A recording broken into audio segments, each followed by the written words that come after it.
Simone n'est pas une personne, mais bien un tiers-lieu.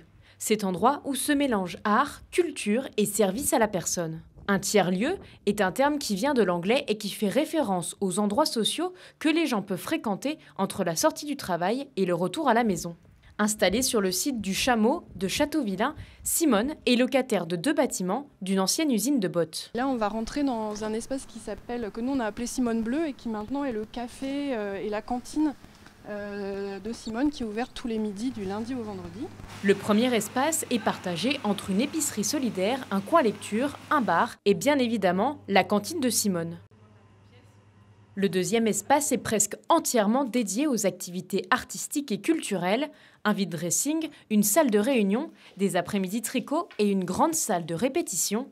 Chaque semaine, près de 200 personnes se rencontrent entre ces murs.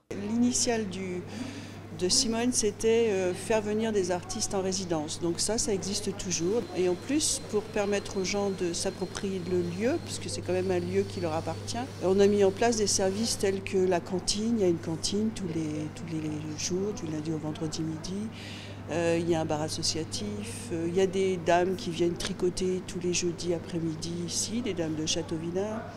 Il y a une aide au numérique qui se fait gratuitement ici.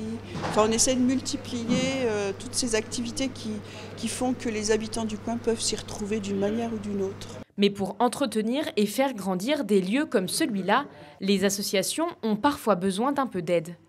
Tous les 3 ans, Anne-Laure et Annick candidatent pour obtenir des subventions.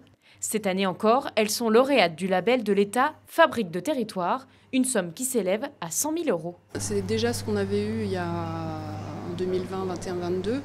Et nous, vraiment, si on a déposé ce dossier, c'était vraiment pour accompagner un changement d'échelle. Et pour nous, c'était un risque aussi qu'on a pris en se disant, voilà, on tente, on embauche des gens. Cet argent-là, il vient soutenir ce pas en avant qu'on a fait, et toujours la même idée de comprendre comment on arrive à consolider ce modèle économique. L'association a à cœur d'utiliser ces aides pour créer du lien social. Recréer du lien là où il n'y a plus de café, là où il n'y a plus d'endroits vraiment dans le village pour se retrouver, recréer un peu de lien pour que les gens puissent se retrouver entre eux. Avec Simone, la culture et la solidarité se mélangent pour créer un espace au service de tous.